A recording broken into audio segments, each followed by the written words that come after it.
السلام علیکم ورحمۃ اللہ تعالی وبرکاتہ۔ دوستو، امید ہے آپ سب بخیر و عافیت ہوں گے۔ مولا تعالیٰ ہم سب کو صحت و عافیت کے ساتھ نیک والی زندگی عطا فرمائے۔ دوستو، آپ مکاشفۃ القلوب سے بیان سماعت کر رہے ہیں اور عنوان ہے صلہ رحمی، لہٰذا ایک نئی ویڈیو کے ساتھ پھر حاضر خدمت ہوں۔ مولا تعالیٰ سے دعا ہے مولا ہمیں کہنے سننے سے زیادہ عمل کی توفیق عطا فرمائے۔ طبرانی کی روایت ہے، آپ صلی اللہ علیہ وسلم نے فرمایا، ایک قوم ایسی ہے کہ اللہ تعالیٰ اس کے شہروں کو آباد کرتا ہے، اس کے مال کو بڑھاتا ہے، اور جب سے انہیں پیدا کیا ہے کبھی ناراضگی کی نگاہ سے انہیں نہیں دیکھتا۔ پوچھا گیا وہ کیوں؟ آپ نے فرمایا اس قوم کی صلہ رحمی کی وجہ سے، یعنی وہ قوم صلہ رحمی کرتی ہے، بوڑھوں پر شفقت اور محبت کے ساتھ رویہ رکھتی ہے، بچوں کے ساتھ محبت اور شفقت کا رویہ رکھتی ہے۔ لہذا ہمیں بھی چاہیے کہ اپنے بوڑھوں کے ساتھ محبت اور شفقت سے پیش آئیں، اپنے گھر والوں آس پڑوس کے لوگوں کے ساتھ محبت اور شفقت سے پیش آئیں، تاکہ اللہ تعالی ہمارے ساتھ بھی ویسا ہی معاملہ کرے۔ مسند احمد کی روایت ہے کہ جسے نرمی دی گئی اسے دین و دنیا کی بھلائی سے حصہ دیا گیا۔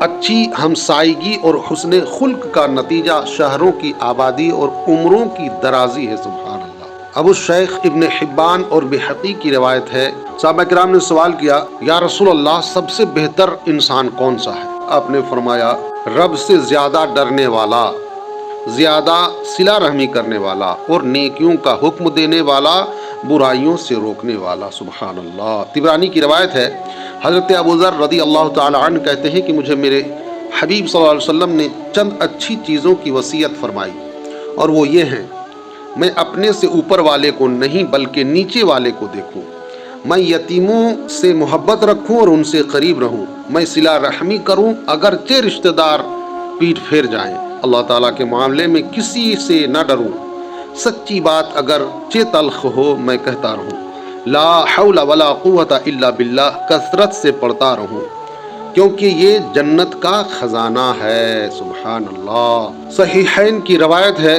ام المومنین حضرت میمونہ رضی اللہ تعالی عنہا نے حضور صلی اللہ علیہ وسلم سے دریافت کیے بغیر اپنی لونڈی آزاد کر دی۔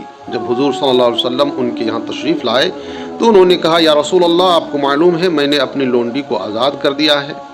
آپ نے فرمایا، واقعی؟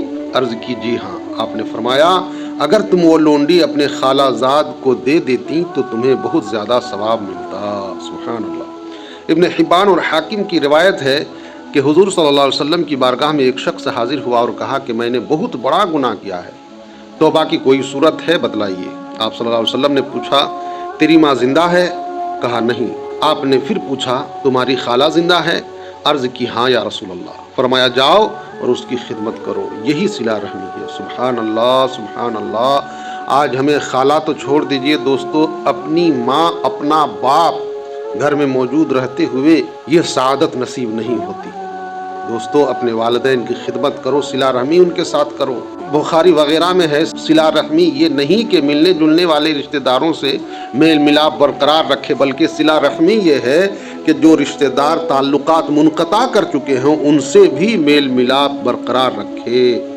ترمذی کی روایت ہے، ان لوگوں سے نہ بنو جو کہتے ہیں اگر لوگ ہمارے ساتھ بھلائی کریں گے تو ہم بھی بھلائی کریں گے، اور اگر وہ ہم پر زیادتی کریں گے تو ہم بھی زیادتی کریں گے، بلکہ تم اس بات کے عادی بنو کہ اگر لوگ تمہارے ساتھ بھلائی کریں تو بھلائی کرو، اور اگر وہ زیادتی کریں تو تم زیادتی نہ کرو۔ مسلم کی روایت ہے، ایک شخص نے حضور صلی اللہ علیہ وسلم کی خدمت میں عرض کی، میں رشتہ داروں سے تعلق جوڑتا ہوں مگر وہ مجھ سے تعلق توڑتے ہیں، میں ان سے بھلائی کرتا ہوں وہ میری برائی کرتے ہیں، میں ان سے حلم و بردباری کا سلوک کرتا ہوں وہ مجھے خاطر میں نہیں لاتے۔ آپ نے فرمایا، اگر تیری باتیں سچی ہیں تو نے ایک دور دراز راستے کو طے کر لیا، اور جب تک تو اس عادت پر قائم رہے گا اللہ تیرا حامی و ناصر ہوگا۔ سبحان اللہ، سبحان اللہ۔ جس کا حامی و ناصر اللہ ہو جائے پھر دنیا اس کا کیا بگاڑ سکتا ہے دوستو۔ لہٰذا ایسا ہمیں کام کرنی چاہیے جو رب تعالی ہماری مدد کرے۔ طبرانی اور حاکم کی روایت ہے کہ سب سے بہترین صدقہ کینہ پرور رشتہ دار کو کچھ دینا ہے۔ حضور صلی اللہ علیہ وسلم کے اس فرمان کا بھی یہی مطلب ہے، وَتَصِلْ مَنْ قَطَعَكَ، جو رشتہ دار تجھ سے تعلق منقطع کر لے تو اس سے تعلق جوڑ۔ بزاز، حاکم اور طبرانی کی روایت ہے کہ جس میں یہ تین صفات پائی جائیں گی اس کا حساب انتہائی آسان ہوگا۔ صحابہ نے عرض کی، حضور وہ کون سی ہیں؟ فرمایا، جو تجھے محروم رکھے اسے دیتا رہ، جو تعلق توڑے اس سے تعلق جوڑتا رہ، اور جو تجھ پر ظلم کرے تو اسے معاف کرتا رہ، تیرا ٹھکانہ جنت میں ہوگا انشاءاللہ انشاءاللہ۔ احمد کی روایت ہے، حضرت عقبہ بن عامر رضی اللہ تعالی عنہ کہتے ہیں کہ میں حضور صلی اللہ علیہ وسلم کی خدمت میں حاضر ہوا اور آپ کا دست اقدس تھام کر عرض کیا، یا رسول اللہ مجھے بہترین اعمال بتائیے۔ آپ نے فرمایا، عقبہ قطع تعلق کرنے والے سے صلہ رحمی کر، جو تجھے محروم کرے اسے عطا کر، اور جو تجھ پر ظلم کرے اسے معاف کر دے۔ حاکم کی روایت میں ہے، جو درازی عمر اور فراخی رزق کی آرزو رکھتا ہو وہ صلہ رحمی کرے۔ سبحان اللہ۔ طبرانی کی روایت ہے، حضور صلی اللہ علیہ وسلم نے فرمایا، لوگوں میں تم کو دنیا و آخرت کی بہترین عادتیں بتلاتا ہوں، تم تعلقات منقطع کرنے والے رشتہ داروں سے صلہ رحمی کرتے رہو، جو تم کو محروم رکھے اسے دیتے رہو، اور جو زیادتی کرے اسے معاف کرتے رہو۔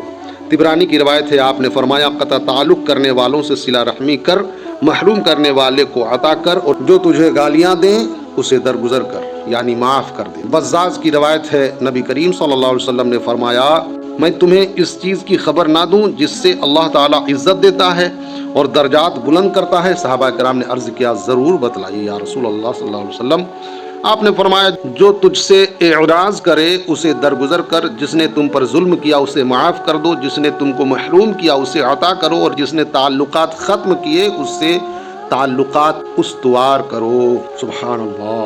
ابن ماجہ کی روایت ہے کہ سب اعمال سے جلدی اجر پانے والی چیز احسان اور صلہ رحمی ہے، یعنی احسان اور صلہ رحمی سے زیادہ جلد بدلہ اور اجر اور کسی عمل کا نہیں ملتا، اور سب اعمال سے جلدی عذاب لانے والی چیز ظلم و زیادتی اور قطع رحمی ہے۔ سب سے جلدی جو عذاب بندوں پر نازل ہوتی ہے وہ کسی پر ظلم کرنا، زیادتی کرنا ہے، لہٰذا ہمیں چاہیے کہ صلہ رحمی اگر نہ کر سکے تو کم از کم کسی پر ظلم نہ کرے۔ طبرانی کی روایت ہے کہ جھوٹ، قطع رحمی اور خیانت کا مرتکب اس لائق ہوتا ہے کہ اللہ تعالیٰ اسے دنیا میں بھی عذاب دے اور آخرت میں بھی سزا کا مستحق گردانے، اور سب اعمال سے جلدی اجر صلہ رحمی کا ملتا ہے، اگرچہ اس گھر کے لوگ گنہگار ہوتے ہیں مگر صلہ رحمی کی وجہ سے ان کا مال بھی خوب بڑھتا ہے اور ان کی اولاد بھی بکثرت ہوتی ہے۔ سبحان اللہ سبحان اللہ۔ مولا تعالیٰ سے دعا ہے، مولا تعالیٰ ان ساری باتوں میں جو اچھی باتیں ہیں، نیک باتیں ہیں،